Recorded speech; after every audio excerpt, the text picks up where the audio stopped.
You're listening to a Weeby Geeks Network podcast. It's Pro Wrestling Cast. Shut up! My time has come, and that's the bottom line. With your hosts, Aljon and Steven. I've been the best ever since day one when I walked into this company. It's Pro Wrestling Cast, a weekly look into the world of professional wrestling. I'm gonna reach out right now. I want you at home to know my hand is touching your hand. Follow us on Facebook at Pro Wrestling Cast and on Twitter at PWrestlingCast. I always try to do what's best for business. Have a question or just want to comment? Leave us a voicemail at 615-9339-PWC. That's 615-9339-792. Or how about a Y2J telling you to shut the hell up? And now, Pro Wrestling Cast.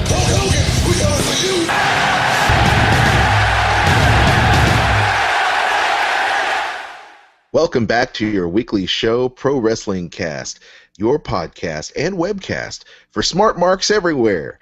We are just having fun. We just had done some awesome shows regarding WrestleMania. We did our WrestleMania picks, we did our WrestleMania post-show, and now we're doing our Smark-a-Mania post-show. We'll tell you all about that, as well as some great wrestling news from the world, of course, of professional wrestling. We're going to try to keep things kayfabe here with our heel commentator, and he has a glove, and he is not afraid to use it. Stephen Anthony is joining us on the show, as always. Hello.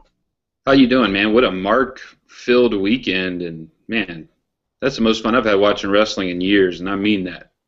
That was awesome. Yeah, it's been a lot of fun. Everything from the Hall of Fame to the daily coverage on the WWE Network to all the other wrestling programs that have been out there, whether it's TNA, Ring of Honor, Lucha Underground, AAA. I mean, there's tons of stuff going on, and it is a great time to be a wrestling fan indeed. Yeah. So I tell you, if you have not checked out our coverage of WrestleMania, you need to go ahead and do that. Like and subscribe to our shows on iTunes and Stitcher Radio. Give us a thumbs up for the show. Subscribe. Leave us those comments as well if you would.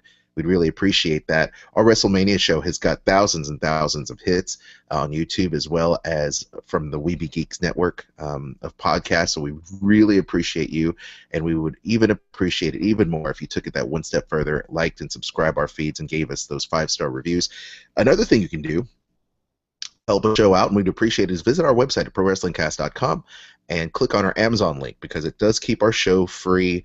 Every little bit helps. You don't pay anything additional in order to support the show.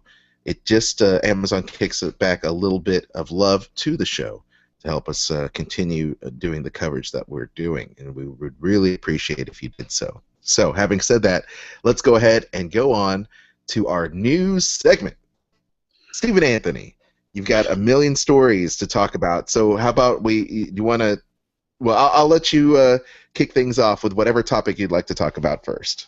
Well, first of all, we had the Smart Mark WrestleMania, which is the somewhat convoluted, somewhat innocuous post-WrestleMania Raw crowd every year, which has become an annual tradition for all Smart Marks. The crowd this year was particularly insensitive and hot at spots. The show itself, before we talk about it, did it averaged 5.35 million throughout the show.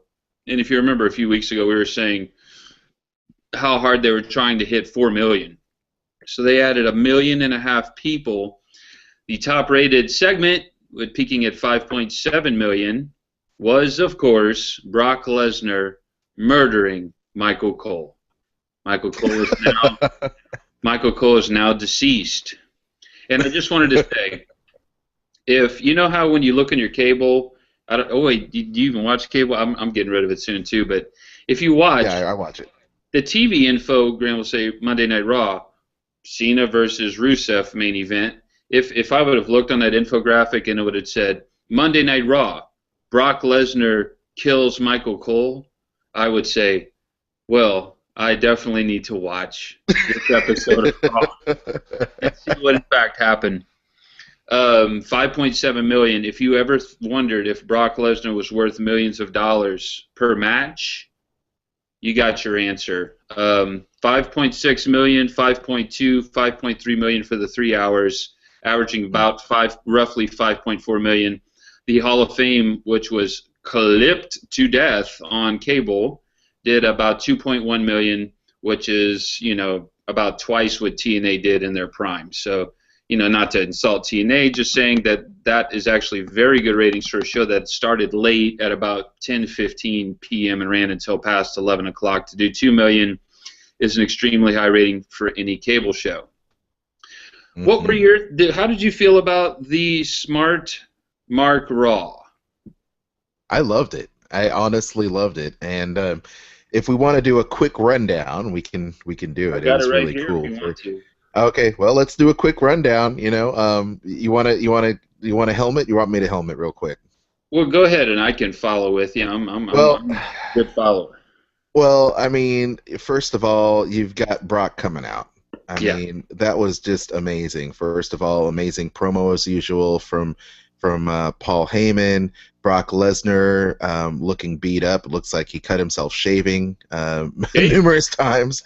He's got a huge gash at the top of his head that was closed up with a bunch of staples. So, hey, man, cheers to Brock Lesnar. But the crowd reacted to him like Steve Austin was coming out in 1998 or Hulk Hogan in 1987. They were really hot for Brock Lesnar, the top babyface ever.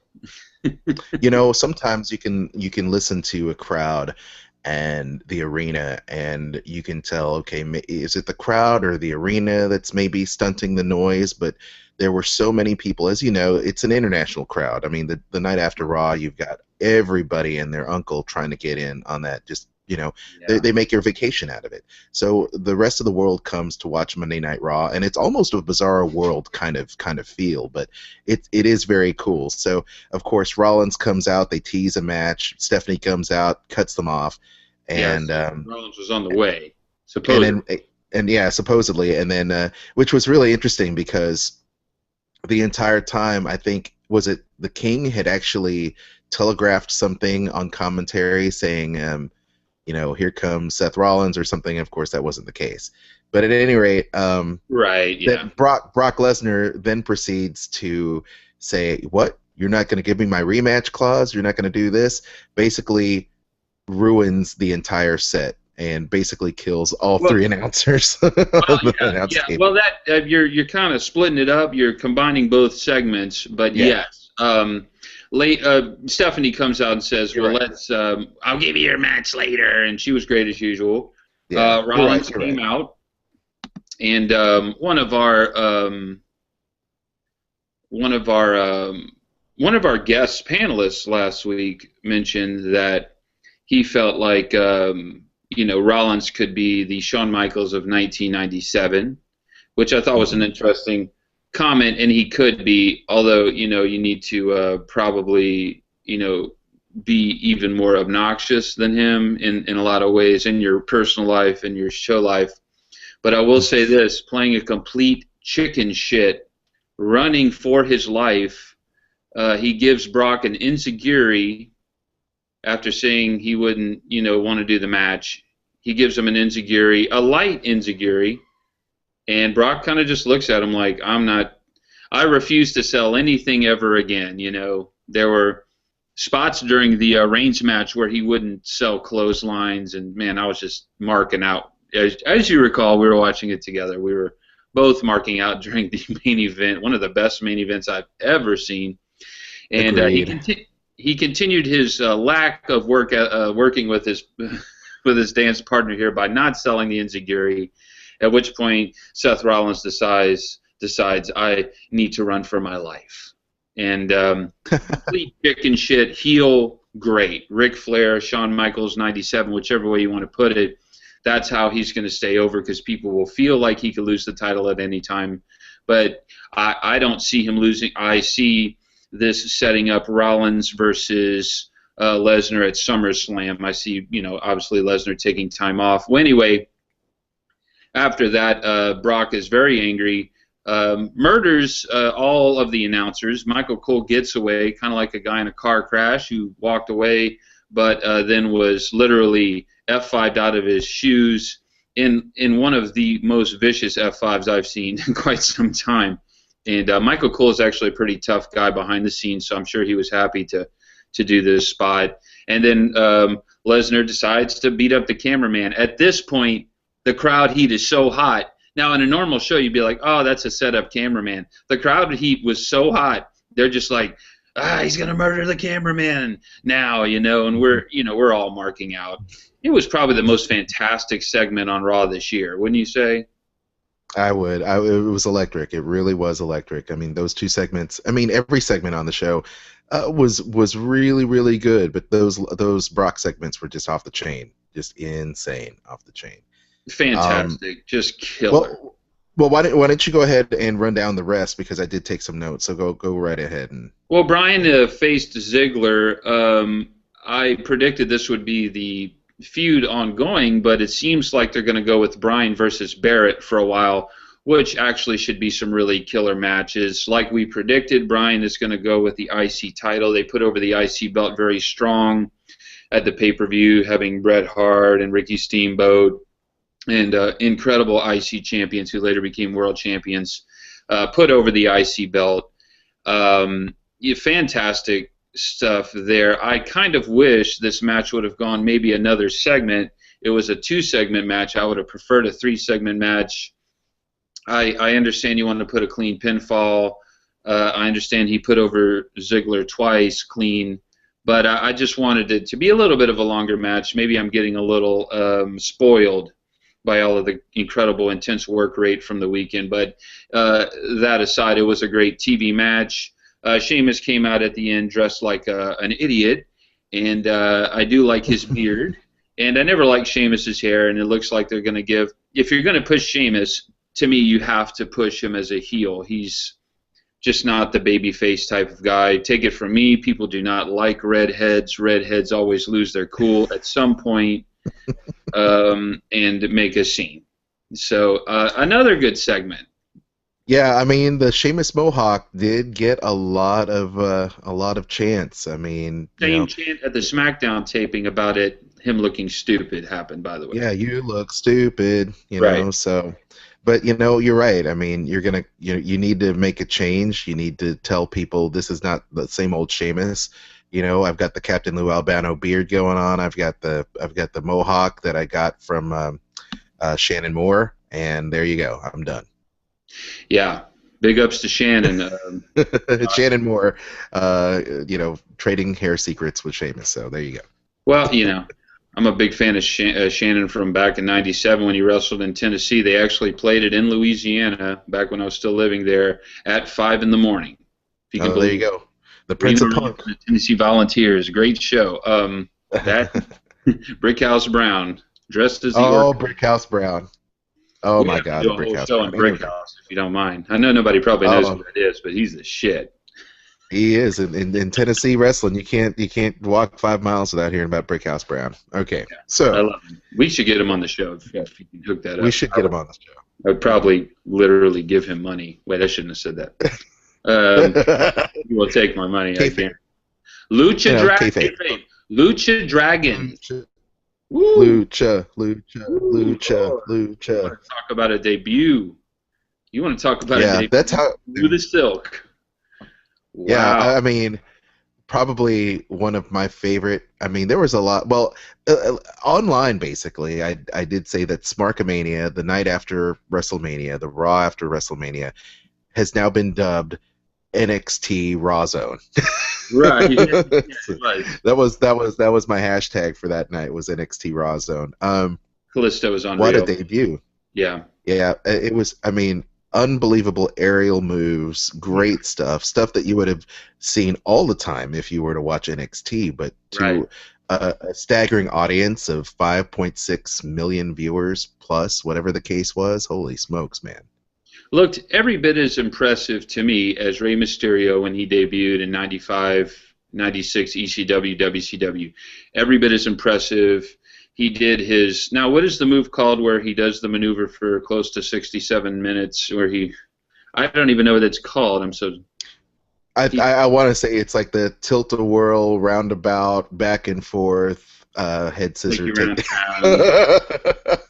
Unreal, and couldn't pick a better guy than Damien to do those spots with. And hey, maybe a rebirth of sorts for the Sin Cara character. You know, just to say, Callisto is what Mystico was supposed to. That's how Mystico was supposed to look in his. I'm sorry, I'm so stupid. That's how Sin Cara was supposed to look in his debut matches.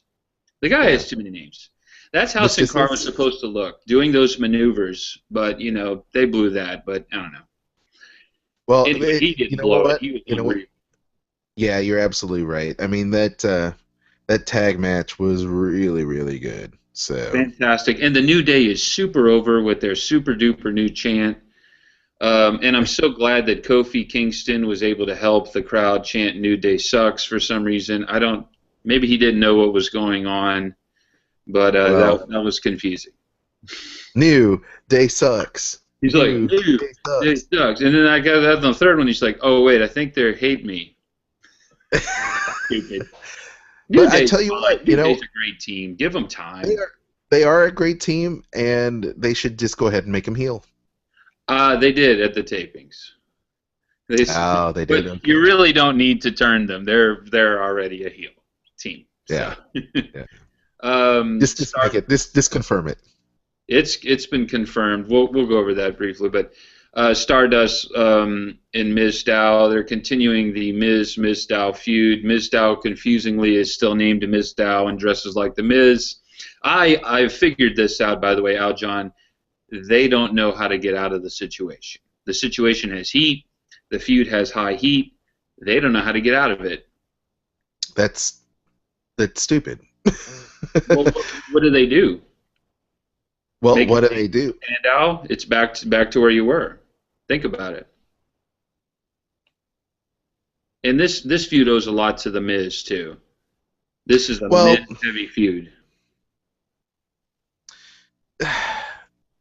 Miz loves to and I was telling my wife this. We were watching Raw last night, and he really does a great job of playing the heel. He does a great job. He loves to get the negative response. He loves to egg on the audience, and he knows how to ratchet it up. He really does, and I think he's been underused, undervalued for many years. Yeah. You know, but he's a great talker. He knows how to get a reaction.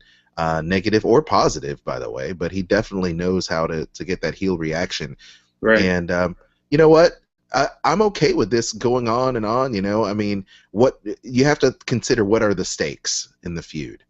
You know, the stakes are basically, you know what? I'm gonna break away from my subterfuge from this guy. I'm not gonna be his little lackey boy servant anymore.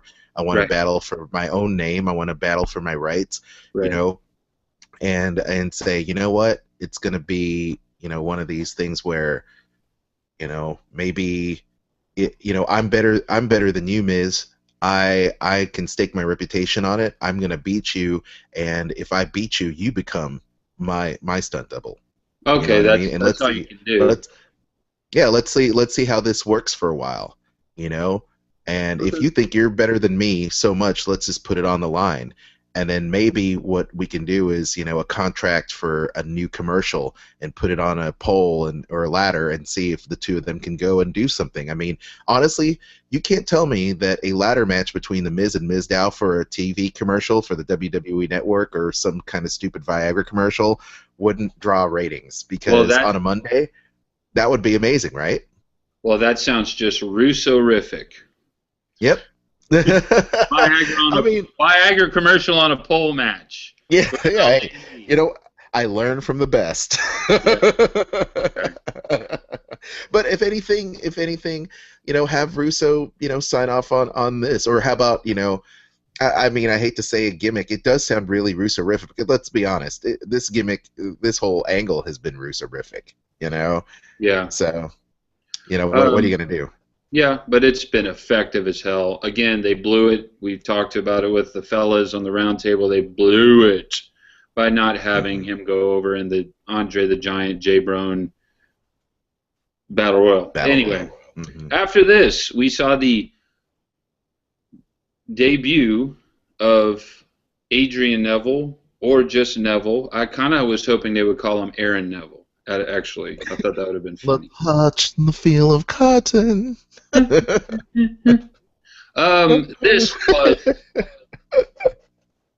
This fucking debut was the shit. This was awesome. He delivered completely. He squashed Axelmania. Henning put him over big time, did all the spots. He's a big old, if anyone doesn't know, he's a big old jacked up dude that can move around like Juventud Guerrero. I mean, he is unreal. And he will be a giant star come soon. He was the former champ of NXT. Again, Wednesday night, get the network, watch NXT, and you'll see the future is coming. Kalisto, Neville, soon Sasha Banks, who we didn't see in this show, which is a disappointment. There's so much happening, and then it's going to just carry over to this show. The only bomb we've had is the Ascension, but what are you going to do? Anyway, the match. I don't buy it. I just don't buy it. I mean, the Ascension tried putting themselves over the legendary painted face tag teams, and you know what? It doesn't work for me. Good luck, bro. Sorry. Good luck. Sorry, First of all, it doesn't work now. Second of all, those teams are all awesome. The Road Warriors, you can't get any better than. And then, even down the line, like the Blade Runners and Demolition, I mean, you're talking about guys that were over. Mm-hmm. You're gonna work.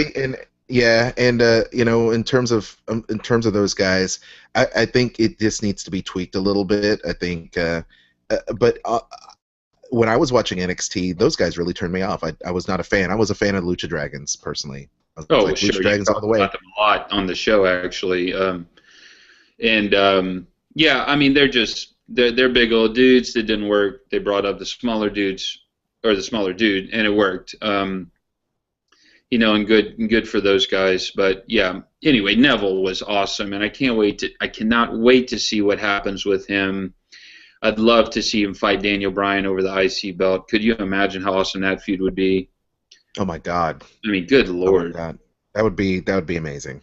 This is what I would do. I would build up him over the next 2 months. Have Barrett fight Bryan. And possibly throw in Ziggler, although it looks like Ziggler's out of the marriage now, and then build them up, and then have Bryan Neville at SummerSlam, and you would talk about awesome. Well, I tell you, there is opportunity there, and I think even a Ziggler thing would be really cool. I will say this. Neville made his debut, and granted, we've seen, if you watch NXT, you've seen the shtick before. However, this is a fresh new audience, and I know that he had to get his shit in like really, really quickly on this match, and it looked really amazing. His finisher, where he basically defied gravity, which is his gimmick, by the way, and I love the cape. The man that gravity forgot. Really cool stuff. However, hopefully he'll be able to kind of slow it down and make his spots count more, because it did give me that whole Ring of Honor feel, for better or for worse. Well, they gave him 90 seconds though, Aljon. They didn't give him a shot to do exactly. anything. And he did everything. So yeah, talk about count. Woo. Yeah, exactly. So the debut happened. Now we'll just have to see what else this guy's got to offer. But I have high hopes for Neville, so that's really cool. Yeah. Another. Yeah, go ahead. Oh no, go right ahead. Another killer match was John Cena against Ambrose. Another 2-segment match. Again, a little. If you're gonna, I don't think I've ever seen Ambrose job clean. Am I wrong? I don't know. To be honest, I don't know. I can't remember him jobbing too much at all. He's been very protected. He looked just as good. The crowd was so into him, and boy, did this crowd hate John Cena. Sweet Lord. Oh, yeah. The crowd's hilarious with their John Cena sucks. John Cena sucks. They got it down. And, an amazing match. I would have saved this for a pay-per-view and built it up for months. What if? I guess they wanted to deliver just that killer show, and clean pinfalls are great, but I don't see a good reason to pin Ambrose clean. That being said, he looked like he was his equal, and I guess that was the point. But I'd love to see Ambrose Cena have a long-term feud, and that's sort of what Smark-a-Mania Raw is. It's basically, let's give you a preview of maybe some feuds. Maybe we'll see Cena against Sheamus. I'm sorry, maybe we'll see Bryan against Sheamus. Maybe we'll see Bryan against Ziggler. Maybe we'll see Cena against Ambrose, and all of this stuff. So I have a feeling over the next couple of weeks we're going to see a shuffling of the deck a little bit to find out what will work down the road and maybe build a SummerSlam. And once again, a great opportunity there. And I think when you have two faces facing off against each other, you want to make sure that they both come off looking like equal. And there were times it could have gone either way, but once again, Cena wins, he's retaining the belt, and so be it. They, at this point, if they would have ended the show, it would have been one of the best Raws ever. But the show continued, and the crowd started to turn. They had a pretty poor Rusev squash. No Lana. I'm hearing that Vince McMahon loves the Lana gimmick and has huge plans for her. We could see evil Russian hot girl GM. That would be great. And she has been with him rarely. She has not been with him on TV for almost a month now, and I think that's been by design because she is so good at her job. And Rusev won a squash match. Whoopi, just kind of went back to the same thing. We learned on SmackDown, which they taped, of course, Tuesday night, unfortunately, that Rusev and Cena will have another pay-per-view match at Extreme Rules. And if I were them, I would put the belt back on Rusev. He needs it, and they need to keep something going because, if they're going to treat these belts the way they need to be treated, those guys need to be elevated to the next level, and the next level will be the World Heavyweight, championship after that. Because no matter who has the belt, you can do Cena against Rusev at your house shows over the belt, and that's, I think, was the plan all along. But Rusev should have the belt and be on TV and continue to squash Americans. It seems like it's a good gimmick. In retrospect, he should have probably won at WrestleMania, but who am I to say anything at this point? I predicted he would lose. He did lose. And that was just in the booking sheets for months. Some of these things do get planned months early. Reigns Lesnar happened. It just so happens what they were going to do in June, they just pushed to the WrestleMania main event with Rollins cashing in. That was always the plan. They're just 2 months ahead of schedule because Reigns wasn't over. And if you don't mind me saying this, I am now a Roman Reigns mark. I think he's awesome. He's had 2 straight 4 or 5 star, whatever you want to call it, matches in main events and pay-per-views. Yes, it was Daniel Bryan. Yes, it was Brock Lesnar. But he more than held his own in those matches. I've seen Daniel Bryan have subpar for Daniel Bryan matches with not-so-great challengers, and he more than proved his worth with Lesnar, his ability to take a beating, his ability to give out a beating. And he is the underdog plucky babyface. He was heavily cheered at the SmackDown tapings. So now that we're away from the Smart Mark crowd, we'll probably see what happens. I see, first of all, and I'm jumping ahead here, Rollins is going to defend the title against Orton at Extreme Rules. So that's our 2 main events coming up. John Cena against Rusev again, and Orton against Rollins over the belt, which is kind of fresh. And to be honest, they had a killer match at Mania, and they were trying to have a mid-card match, so now they'll try to have a WrestleMania main event type of match. And I'm sure we'll see Rollins go over clean because he did the favor for Orton. And, those would be 2 pretty good matches. That one will be good. The other one might, at this point, get kind of boring with all the things we've seen with the 2 of them. But after that's all said and done, I say that they're going to go with Rollins as the babyface against, Reigns with the babyface against Rollins until we get Lesnar back, which they all set up with that terrific Mania main event, Yeah. I think it's a step in the right direction, and I believe one of the major criticisms people had with Roman Reigns being pushed to the main event level when he did was that he didn't earn it, or it wasn't perceived that he earned it. So now he's earned it. So everybody out there who wants to hate on Roman Reigns, guess what? Boy earned his stripes. Yep. You know, he's paid his dues. He has gone through the ringer and the abuse from the fans and the smarks out there. So now, guess what, guys? You know, he's there, and he's proven his worth, as you said. I too am a Roman Reigns fan, but honestly, I think he really proved that he can go with Daniel Bryan, and I was just wanting to see where it would take him. And since the story is intriguing to me, and he's playing his role, it's absolutely fine by me. So, so kudos to WWE for making that course correction when they did, and making him earn it. So. And anyway, the final match of Raw, that was the tangent that we got on there, was, they built it up like there was going to be a fantastic, fun guest, and at that point the show had been so good you thought there might have been. It in fact ended up being Reigns. Why do I keep saying Rollins instead of Reigns? And Reigns was heavily booed on the babyface side. They liked Orton. They didn't really like Ryback, and they hated Reigns. And they really hated Kane and Big Show.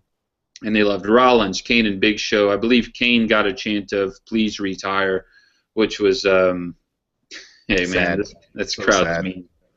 This crowd's mean. Also, I wanted to point out it in poor taste that they said, later in the show that Michael Cole had cervical spine trauma, which is what Perro Aguayo died of. That was in poor taste, and I don't think it was a coincidence. I think that they heard about a wrestler dying in the ring, and what pisses me off is this.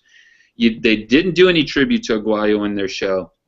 If you go ahead and take out Royal Rumble 1997, which I have, you'll see Perro Aguayo Sr., his father, in the six-man tag, and he, meaning Aguayo Jr., was actually in the dark match for that show at the age of, I think, 16 or 17, very young. He has wrestled for them. They should have paid tribute, but instead of doing that, they made it seem like Michael Cole had the same sort of cervical spine trauma that Aguayo apparently died of. So I just thought that was in poor taste. That's that evil little edge I get from them. I got to think that's your boy Vinnie Mac. He comes up with he comes up with the ideas that honestly scare the other writers. I've heard that over the years. Well, it's all about taste, but I will say this, that Stephanie and Triple H, I believe both on their Twitters, actually did pay their respects to him. However, they didn't do it in a classy way like TNA did on their Impact show. So, hey guys, guess what? TNA, a little bit classier this time out with the tribute, and you just don't do that kind of stuff. I did hear that, and it did take me back. I was like, but for that group of, I have to wonder how many of the Smark Marks actually did catch it out of the. I don't think a lot did, but I think a lot did. But yeah, when I heard that, I'm like, ooh. Well, that's only because I'd researched it for this show so much, because they kind of kept changing. If you watch our show on Aguayo, I had said he died of whiplash later, and then later they said he died at the hospital. Then later they said he didn't die at the hospital, and there was so much information coming out of Mexico about it. But the main thing I heard was cervical spine, C1, C2, C3 vertebrae crushed. That's what happened. And I don't know. I don't know, where do you come up with cervical spine trauma? I mean, like, who just brings that up all the time? Who says that? Typically they'll be like, oh, this guy was injured. He's got some critical injuries and he's in the hospital. I mean, that's pretty specific. That's pretty damn specific. So that's pretty specific. But what does that mean? It means that maybe they're going to write off the announcers for a while, and then you're going to have people like Brian Saxton and on the show, which, by the way, I have to say, good try, Brian Saxton. Look, I love his character. I really appreciate the next generation of NXT people led by Renee Young. I think that Renee Young is money. I think Byron Saxton has the potential to be there. I think Corey Graves is my new favorite analyst next to Alex Riley. And I think they're a great broadcast team. I really enjoy their commentary. Yeah. I think they're grooming the next generation of commentary people. Because how much do we have left in the tank for some of these guys? I think Renee Young, like I said, is money. Yeah. And I really appreciate Corey Graves. I mean, God bless his wrestling career was cut short, but Corey Graves to me is money. He is smart, well-spoken, Right. and that's what I love to hear from the commentators. It's and he has wrestling experience. Very much like a Josh Matthews, which, by the way, I think Josh Matthews is doing a great job at TNA. And more power to him. Well, Corey Graves will have a show on the network coming up called Culture Shock. We'll see that in the summertime. We're going to talk about that later. But just to show they're giving him something, I did want to point out that the announce team for SmackDown ended up being Brian Saxton, Jerry Lawler, and Tom Phillips. Yep. So they're playing. And Tom's good. Tom's good. I mean, he reminds me. He reminds me of a Kevin Kelly type. And that's cool. That's cool for what it is. He's very straightforward, and I don't mind that one bit. I will say this: WWE has a reputation for being some of the greatest live, or actually the greatest production of all of television history. Their production is absolutely amazing. But guys, come on, please raise the vocal on Byron Saxton. I mean, his vocal was buried the entire time. That's a trick. He was. Yeah, his vocal was being buried the entire time, and I don't know what he was being fed, in terms of lines, but, he was out there with tremendous pressure with the largest audience known to man watching him, and he did his very best. And Byron, my hat's off to you, sir. It's not an easy feat to pull off a broadcast alone. And the show really took a dip when he was on his own, and that's not his fault. And I know that's part of the angle to make it look real, but it hurt the show quality. Anyway, Where was Renee? Renee could have easily got into that spot, and people love Renee Young. I don't think Vince wants to do a female broadcaster. He's never done that. Well, guess what? On the main show. Female broadcasters are money. Just ask Michelle Beadle. Okay. I know that. I'm telling you what evil Vince does. Well, you know what? Hopefully, it seemed to me though, like WrestleMania as well as Smark-a-Mania is starting to have seeds of Triple H. Maybe his influence starting to come through. And I'm liking it.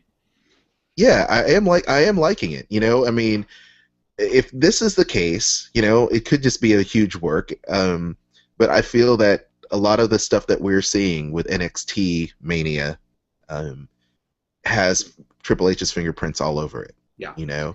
So I think maybe at this point in Vince, maybe. Definitely. But let me say this about the old man, Aljon. Go for it. He creates magic moments that no one has been able to do. I'm talking about Andre the Giant ripping on Hulk Hogan's shirt, and Hogan picks up his crucifix and looks at it. I'm talking about Macho Man and Hulk Hogan in the ring as the Mega Powers, and Hulk Hogan holds Elizabeth up in the air, and Macho Man does this. Just little things like that make it all happen. That's the magic Vince brings. Kicking Bret Hart in the balls when he came back in 2010. All of that stuff is magic. But Triple H has a firm grasp of, Triple H likes all the guys I like. Harley Race, Wahoo McDaniel, Jack Briscoe, Dory Funk Jr. I was doing a Ric Flair promo, I'm sorry. But I really like these guys. And he has them picture frames of all of those champions in his house. It was a gift from Stephanie. I've heard her say this, and she framed every champion because he loves that old school stuff. And they're going a good direction with him in charge more and more. Yep, it is good stuff. Let's see. I think that pretty much wraps up that. I mean, Brock Lesnar written off with an indefinite suspension, which was great, and it may give an opportunity for the, because of the announcing team being hurt, putting them on a well-deserved vacation while we hear and see what the B Squad has to offer. And I think it is an opportunity for them, and the NXT guys and the new generation of talent need to just grab that brass ring as Vince would have it put in front of them and it does give an opportunity to have the shovel. Now, what I don't look forward to is the bloodletting that usually will follow, because as the new crop of NXT people come up, we're going to have a bunch of talent get let go, and maybe in the next show we'll talk about people who may be perceived as being on the bubble, and it's a sad state of affairs when you look at it. I'd never like to see people lose their job, and with wrestling that's happening, maybe some of these talents will be moved down to NXT in order to help a new crop of people up, but it may be unlikely. They may have to take a future endeavor route for a couple of years before they come back, and that's a shame. But they also, by the way, happened to mention the whole Ronda Rousey thing, and when Stephanie did come out, people were hot about Ronda Rousey versus Stephanie.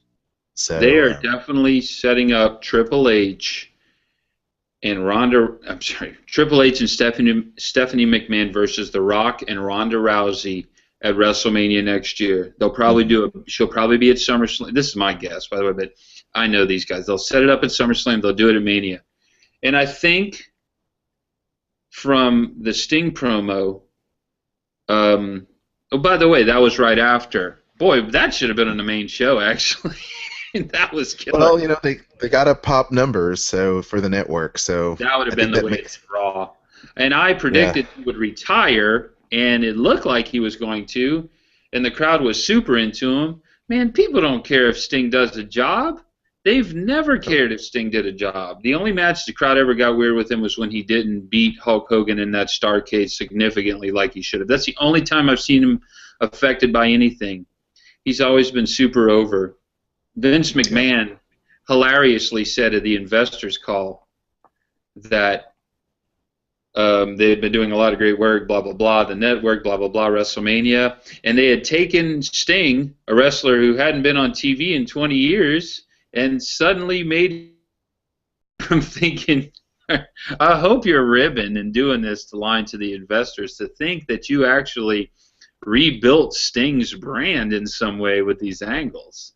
He was barely on TV at all, but he probably doesn't realize how over that guy is, or maybe he does, but Sting's the man. The problem is that when Sting did his stint in TNA, that it didn't boost their numbers at all. And I think, once again, it's because he was not utilized correctly.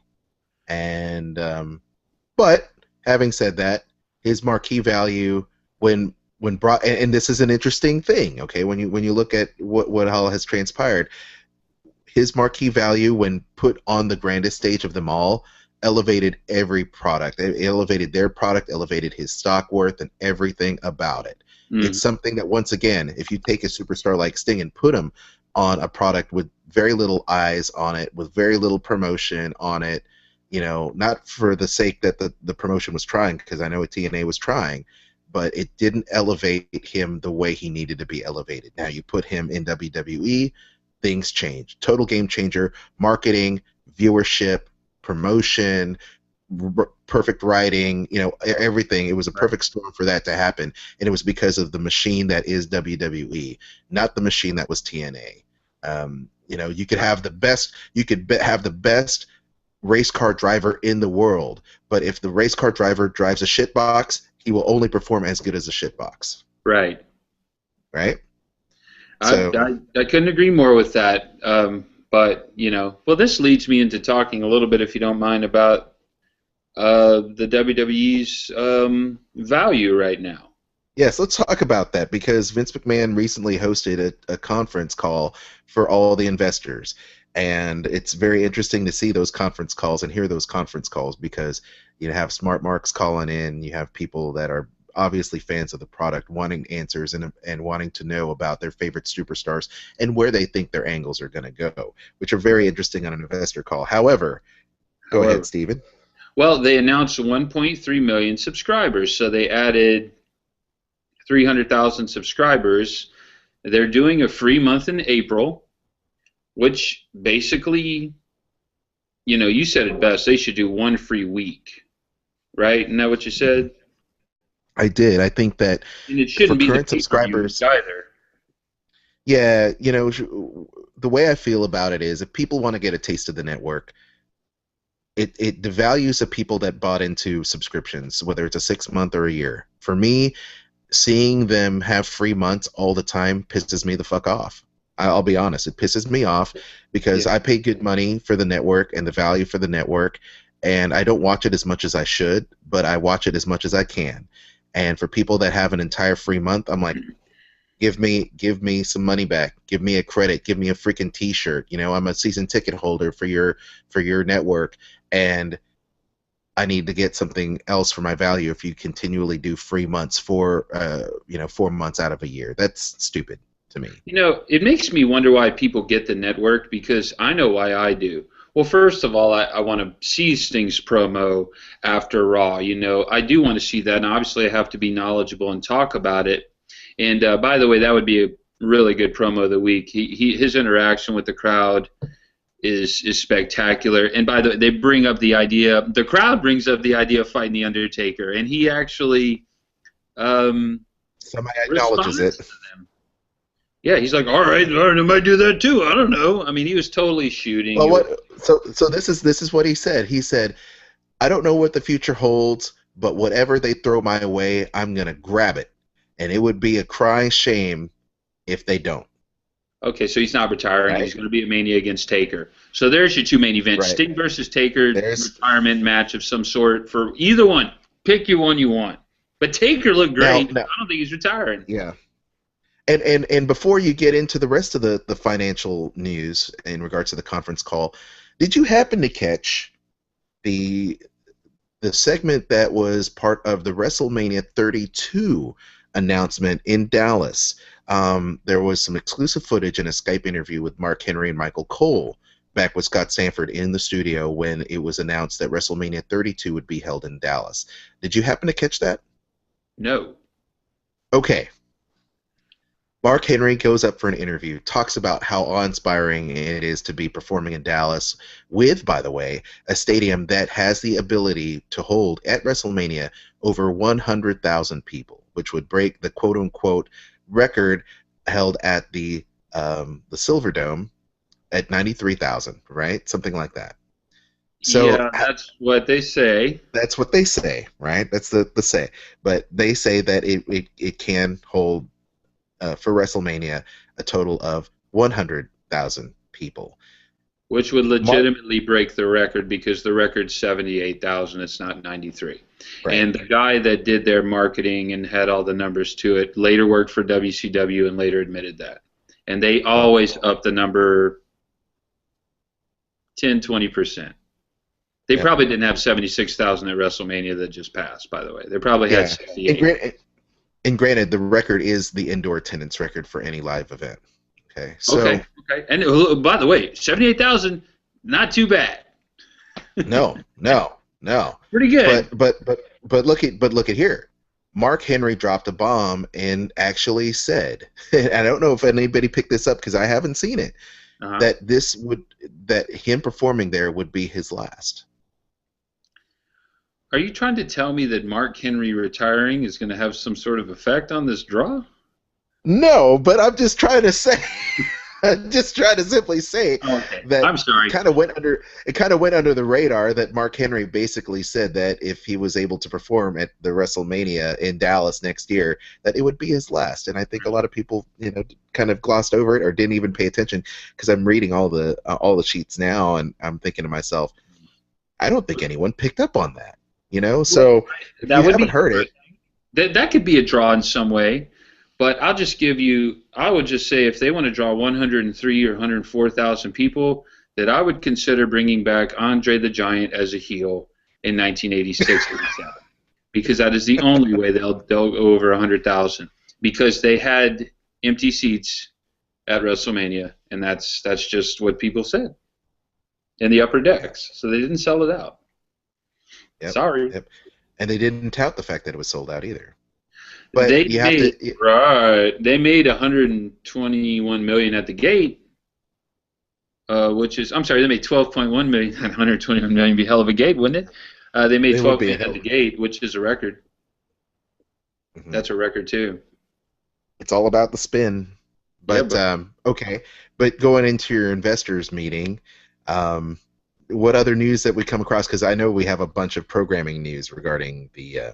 Christ Jesus, do we? And he brought that up at the meeting. For the love of God, there's so much. Okay, here's what's going on. First of all, he was quite chipper. He finally can say, our network has 1.3 million buys, and quite frankly, that's what they said they would have last year at this time. So you're a year behind. No big deal. Okay, we're going to do another free month in April. Probably a mistake, but they did it in February.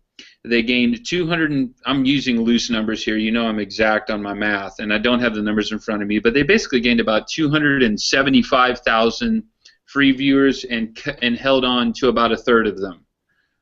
So 100 or 125,000 stayed, and they added an additional 200,000 for March, coming to about 300,000 extra buys. Because I promise you, the minute they had 1,000,001 people is when they announced they had 1 million. So they're currently sitting at 1.3 million subscribers. They're averaging about 920,000 for January, February, March, or January, February. So they're averaging at least 1 million, and they've hit 1.3 million, and they're quite ecstatic. Then, so I even texted you, if you recall, watch for that stock price to pop. I find out later it dropped 14 points. I'm like, what the hell happened? And I looked a little bit closer at investors call, and he announced that they are going to add this is where that number came from, I just missaid, $120 million that they're going to spend this year in the network. Now, that includes pay-per-views, but they have about, 75 new shows they've announced. Now, it's more like 15 or 10. But and the price dropped, and I think a lot of the New York Post said a lot of the investors are starting to feel like they're giving away too many free months, and people are getting used to the idea that they can pay $9.99 and then just cancel it. There's an easy out, there you can trickily get out of it if you're sneaky, but there's an easy out where you just cancel it like that, and your credit card isn't charged. So I don't think the investors are very happy with that news, just to be honest. They're going I'm to not add happy with the news as a subscriber. More here's what I'm happy about. They're adding 100 hours of old school stuff. So yeah, I want more of that old school stuff, guys. There's not enough. I was watching the Dangerous Alliance last night. For heaven's sake, I need more of that. Now you're talking. I was watching War Games last night with Dangerous Alliance. That's a good War Games match. That's on my War Games Blu-ray, which you can order through Amazon. That's right. Our link. Thank you very much for plugging that. Yeah. But you want to run down? Well, let's run down some of the programs first of all. Okay. All right. Here we go. So here we go. So let's start with this, and I'll start with this, and you can take it from here. Camp WWE is coming. Yeah. It's in partnership with Seth Green, and you know how much of a mark Seth Green is. He's the creator of Robot Chicken on the Cartoon Network, and which I am a mark for. Yeah, I do love that. Stupid Buddy Studios will debut a new animated comedy in short form called Camp WWE. Imagine the WWE superstars and divas when they were kids at their first summer camp. Which happens to be run by none other than Mr. McMahon. Add in the shock value, slapstick humor, and social satire, and you have WWE's first adult comedy. Okay, this is not Slam City. This is an adult comedy which will debut later this year. So that's going to be interesting. Yes, I think this has the potential to be freaking awesome because animated adult shows like Adult Swim are huge, and we know that Seth Green is very integral into Cartoon Network's Adult Swim success. So that's going to be great. Now, they did quote Seth Green as saying, quote, "We're insanely excited about this collaboration. WWE is one of the most heartfelt professional organizations I've worked with, and we're beyond happy to help them realize this vision." And I think it's great. Seth Green was working on a project for Star Wars, doing a very similar type of thing. And when Star Wars and Lucasfilm was bought by Disney, all that stuff that they did got shelved, and it's a shame. But it looks like they found a perfect fit with the WWE, and with their 1 million+ subscribers, with product placement, the opportunity for them to make money, which is something that for me they didn't mention in the call, I think is very important. Because the investors because think about this. With programming on demand on a network platform with more than 1.5 million subscribers worldwide, they're reaching a whole new audience that is the audience they are specifically targeting. So the marketing money and the marketing potential is really, really good for that. And the fact that they didn't mention that on the call, I think, is a missed opportunity. And I think that had Mr. McMahon done that, it would have been a windfall for them, and the stock prices would have maintained, or at least, rocketed up just a few more notches. I don't know if I agree with that statement. I agree with everything else you said. I just wanted to say that I'll see this show and judge it then. The one thing you brought up, I'm glad you did, is the adult aspect. This network is no longer PG. We had probably a blade job, probably, on WrestleMania, although when I saw him on Smark-a-Mania Raw, it didn't look like a blade, because trust me, I know about blade marks. I know wrestlers. I watch a lot of NWA. I know about blading. And I think they're going PG-14 or TV MA-14 for this show now. Blood on the pay-per-views occasionally is fine. Adult-oriented shows, and they're adding the Attitude Era, which is very not PG at all. So I think what we'll see is Raw will stay PG for the kiddos, and really more so for the TV ad people, and then the network, and we'll be all hands on deck as far as whatever direction they want to go. I don't think we'll see a Russifixion or anything like that, but I do think Robot Chicken is, you should be 14 if you watch that. It's a great show. Crazy. Yeah, I mean, they do some wild stuff on there, and they've used a lot of wrestling action figures for their spots, and voiceovers. And they got a lot of cool stuff on there. So I'm anxious to see that, but if it sucks, it sucks. This is, again, we'll get more into this as we talk about these shows. This is all part of their let's do something not so wrestling involving our wrestling show to make money, which usually ends in a disaster historically. Restaurants, football leagues, TV shows that didn't, exactly cut it. I don't know. Yeah, well, speaking of being TV-14, this leads us to our next program. Jerry Springer presents WWE Too Hot for TV in April. Right. So this month they're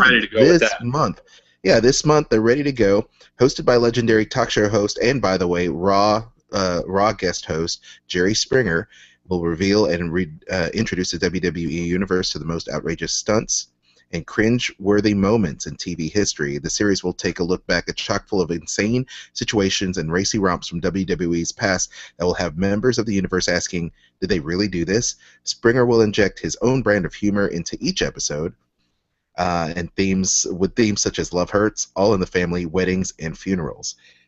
The half-hour series will be available in the beginning of April at the WWE Network on-demand library with new episodes weekly.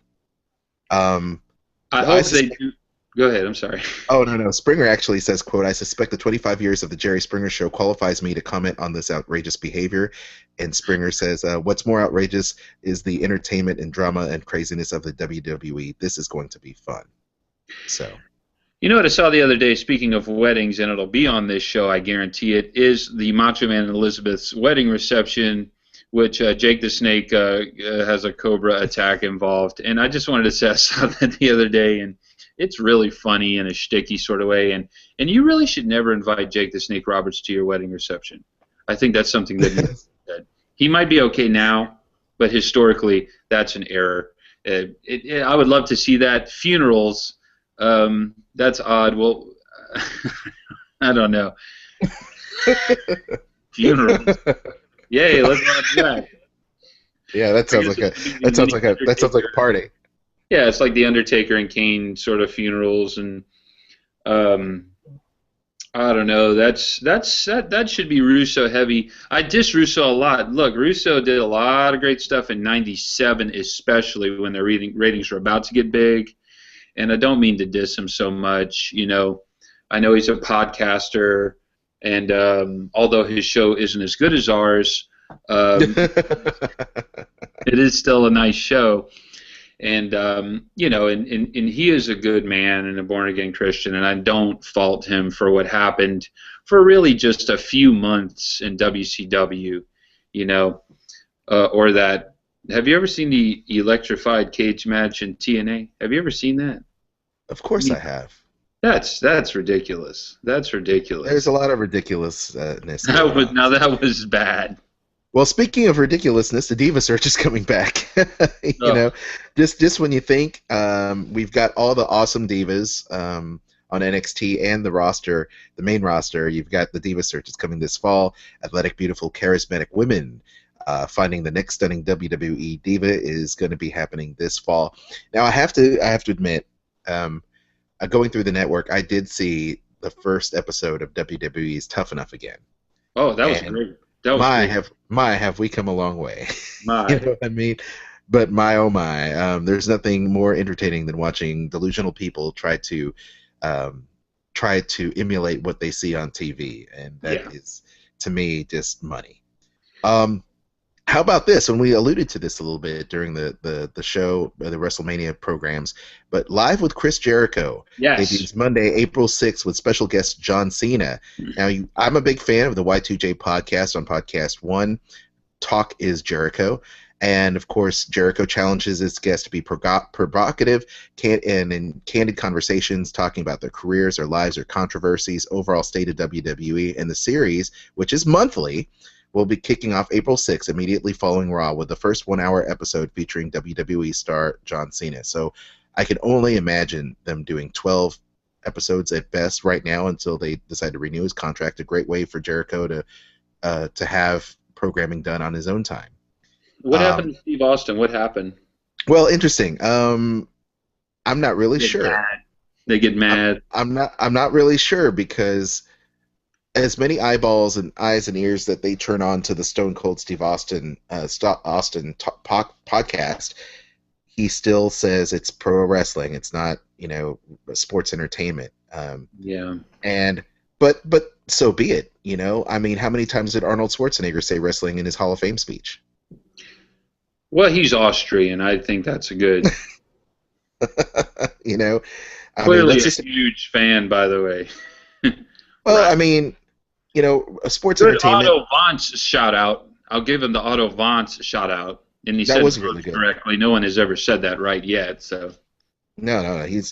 Schwarzenegger was great. I loved his speech, but whatever. So we're gonna see Talk is Jericho. A style of Talk is Jericho, and let's be honest too. It's like I said, they're all friends of Triple H's, right? They are now. So hearing Chris Jericho and hearing, by the way, Triple H on Chris Jericho's podcast was really good. But hearing Chris Jericho talk with Triple H, hearing Stone Cold Steve Austin talk with Triple H and Vince McMahon, there's one thing that's very clear is that even though they try to ask the questions that no one else will ask, they still have to tread lightly if they want to protect their legacy in sports entertainment. I feel like Steve Austin, I don't know if this is true, this may have something to do with the Triple H interview in some way that Steve Austin did. But, Jericho's podcast, to me, I love Steve Austin. Boy, he was more over than anyone I've ever watched live. And that includes Hulk Hogan, just to be honest. Or maybe not. I don't know. It's a toss-up. But Chris Jericho is known for doing outside things. His metal band, which, I'm a big... Oh, wait, I'm not supposed to say what heavy metal bands I like. Yeah, you can. I'm a big Halloween fan. I don't even know if you know that. Oh, I don't. I definitely don't know.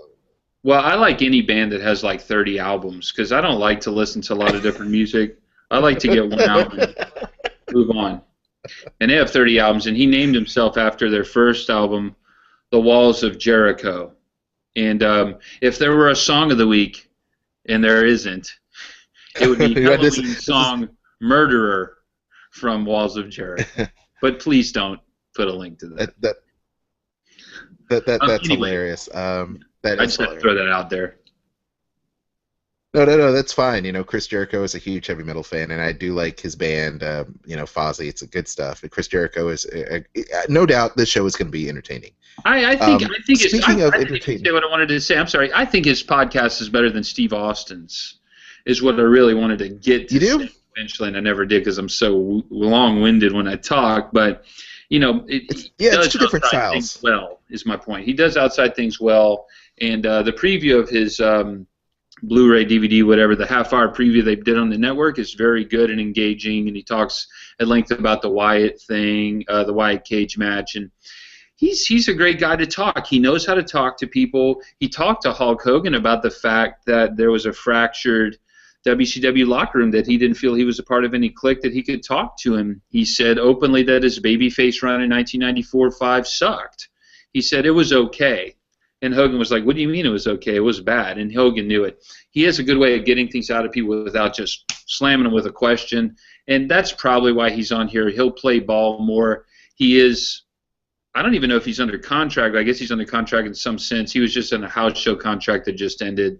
I'm looking forward to this show. He's cool, and he's the right guy for this. He's an entertainment kind of guy, so he's good for this show, and I am looking forward to that show. Well, I think they'd be remiss if they didn't do both, to be quite honest. I mean, I think that Steve Austin would be good hosting a roundtable. Not as good as JR. I mean, JR, I think, is still really good, and I think there's still a possibility for that. Look, if you want to do what's best for business, you're going to do wrestling commentaries for some of wrestling's top moments. You're going to have Steve Austin on your show because he brings people to the table, and he definitely brings subscribers. Let's not forget that. And then the other thing, too, is the fact that people love wrestling roundtables. I could listen to, I mean, case in point, you had a, what was it, oh gosh, who was doing the WCW Monday Night Wars? I think it was JR was maybe hosting some of that. I think some of his stuff where it was John Gabrick versus was it Eric Bischoff? I don't know. Eric Bischoff was on the Wars one. Mick Foley was on it.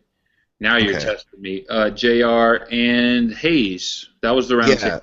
I was a big fan of those roundtable shows on In Demand. I love those. Yeah, those were really, really good, and it's like, come on, let's bring those stuff back, and people would love it. People would love it. Even Jim Cornette, for heaven's sake. As crazy as Jim Cornette is, let's bring him on. I don't know if they'll do that, buddy. I don't know. Probably not. Okay, so, but, one could dream. Yes. And by the way, before I say this, Michael P.S. Hayes, during the red carpet for the Hall of Fame, just watch that. And watch him hit on Maria Menounos. It is money. Yes, he's definitely a dirty old man. He is a dirty old man with a Chris Jericho style jacket. Very interesting. Unfiltered with Renee Young, by the way, which debuts in May. So we have basically Renee Young being more of like a Maria Menounos entertainment commentary person, which is good. So she's going to have a bunch of musical guest stars and stuff like that on the show. Culture Shock with Corey Graves. You mentioned this before. Unique events, custom music, food, people. So this is about him traveling around the world, from Marvel Comic headquarters to the tattoo shops on Lower Side of Manhattan. Graves examines a local culture with a unique perspective and style. Short form series debuts in June. Right. So Corey Graves is going to be kind of like the Food Network Diners, Dive In, and Drive guy. He's going to show you all the cool spots for pop culture. And I like that as well. So you have Renee Young being the shiny face of pop culture. You have Corey Graves being the more underground face of pop culture, which I like because I love comics. Coming in June, WWE The List. The best, the worst, the most bizarre, the most interesting of everything WWE. So... yeah, I love those shows, actually, because that's the only time you get to see them talk about something a little out of the ordinary. The OMG Blu-ray that I talked about in the show the other day, that's sort of like that. They talk about, the Shockmaster, you can only see that sort of silliness in this type of show, or the Russo 49ers match, or any of that weird stuff. You can only see it on the List show, and it also gives you the opportunity, and I'm a big fan of the NFL Network when they do their List shows, because they talk about wide receivers or quarterbacks or defensive linemen you don't normally hear about, because it's a List show, and you can do something a little bit different. And they have such an incredible amount of footage that they own, that they can really do almost anything they want with it, and that should be a pretty good one. They kind of do that already with the Countdown show. It sounds like an updated version of that to me more than anything. Well, funny you mentioned that because, as you said, there is other programming that's coming back. WWE 24 documentary is coming back. WWE Countdown is coming back. Okay. WWE Rivalries, Hulk Hogan's Rock and Wrestling. They also have a Floyd Mayweather versus Big Show behind the scenes coming out, as well as NXT TakeOver, which airs monthly on Wednesdays, which is something I'm sure we're going to have to talk about as well. So, I mean, it is really cool having the rundown of programming. And that's a great thing for network subscribers is the original programming. One thing I wish they would bring back is Legends House. I really enjoyed Legends House. Yeah. And I hope that they can get another crop of legends to come on and do the show. I think that was great. I also enjoyed Tough Enough a lot as well. I love the old Tough Enoughs a lot. Those are all good. I'd love to see Bob Holly's hilarious beating of Matt Cappotelli again, and Al Snow's a really good trainer. Mm-hmm. So was Taz. Taz was just abrasive, and I love his attitude. I love Taz. So yeah, well, Taz. This is what I'd heard from Bob Holly on his shoot interview. A lot of my ridiculous amount of information comes from me buying shoot interviews from kayfabe commentaries, High Spots, and RF Video, and you might have seen on the internet that I own the Savio Vega shoot interview, which I'm very proud of. But when you watch something like that, you get weird information. It's not so much like, I don't want to hear about the history of Savio Vega. It's not to get the history of Savio Vega. It's to get more information about Bruiser Brody's death in Puerto Rico because he happened to be there. Or what happened with Kurt Angle and Jeff Jarrett because he happened to be there. All of those sort of things. I got so off track just now. I forgot what I was talking about. Do you even remember what I was talking about? We're talking about shoot video information and extra content. But I tell you, what we need to do is we need to wrap this up. Smark-a-Mania was amazing. It was unreal. It was an unreal show. It was a great way to kind of kick off the new season of sports entertainment in the WWE. Once again, I encourage everyone to like and subscribe our feeds on YouTube, iTunes, as well as what's going on Stitcher Radio, and spread the word about us. Use the social media, Pro Wrestling Cast on Facebook, P Wrestling Cast on Twitter, and use our Amazon. PWTorch.com. Yeah, feel free to be a VIP member there on Wade Keller's hotline too for just $10 a month. There's a little Wade Keller thing for you. Jason Powell is also a runner-up on that as well. So thank you for that. Jason Powell, I'll give the horns to. Yeah, Jason Powell. There you go for Jason Powell. So in the meantime, don't forget to check out our feeds, and we'll be back probably another Sunday, next Sunday, with more wrestling news. We've got Ring of Honor to talk about. We have the WWE Hall of Fame to probably run down in just a little bit as well. And maybe who's on the bubble for WWE as a new crop of superstars enters the fray into the main roster. So in the meantime, on behalf of Steve and Anthony, I'm Aljon. Don't forget to tuck your head. We'll see you next week. For WrestlingTees.com. Cha-ching! Promo of the week. Ladies and gentlemen, please welcome Sting.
spectacle at Levi Stadium. How did that finally feel?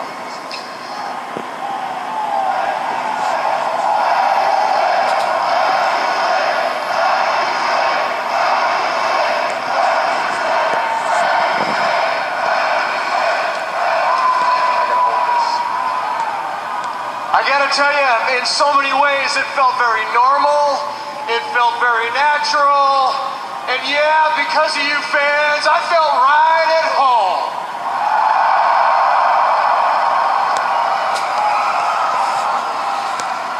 I mean, we're talking WrestleMania, we're talking about the biggest spectacle in all of sports entertainment, and there I was, face to face with Triple H.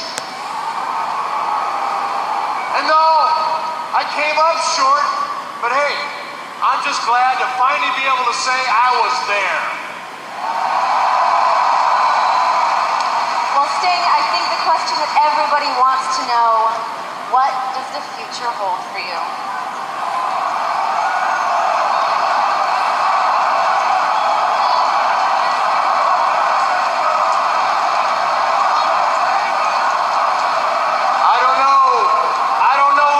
Holds, but I do know this.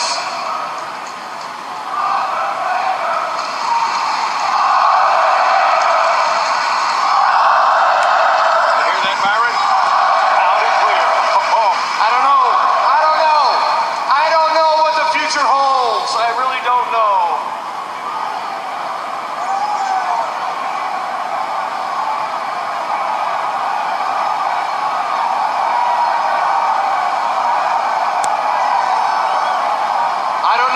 Opportunities the WWE might throw my way, but whatever they do throw my way, I'm going to reach out and I'm going to grab it.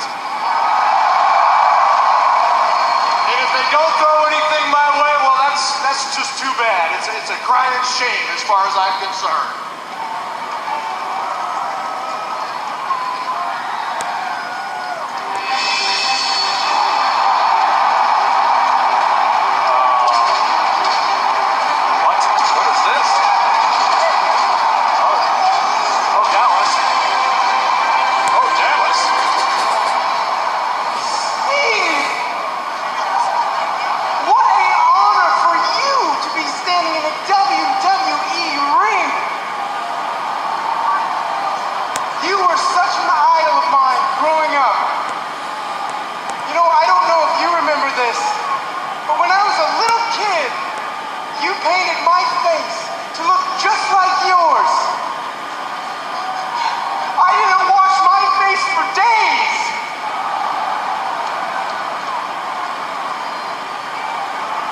Sting, you waited your entire life to make it to WrestleMania.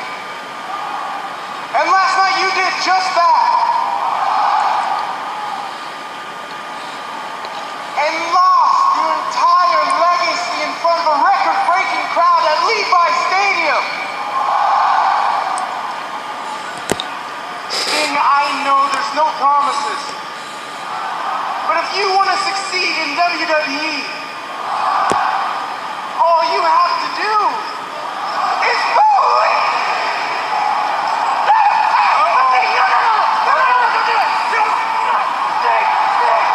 I don't think Sting believes.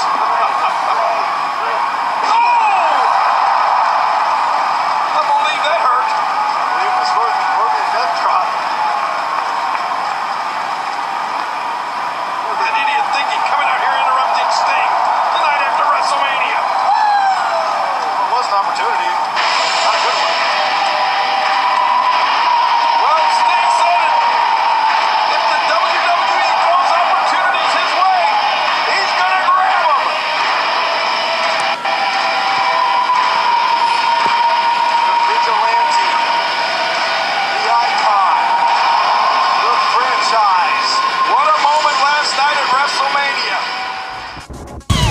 checking out Pro Wrestling Cast. If you've got a question or comment, leave us a voicemail at 615-9339-PWC. That's 615-9339-792. Follow us on Facebook at Pro Wrestling Cast and on Twitter at PWrestlingCast, or email us at ProWrestlingCast@gmail.com. It's still real to me, damn it! The opinions and ideas presented in these podcasts are those of Pro Wrestling Cast and are for entertainment purposes. You're awesome. Thank you so much, Mr. Funk, for saying what needed to be said.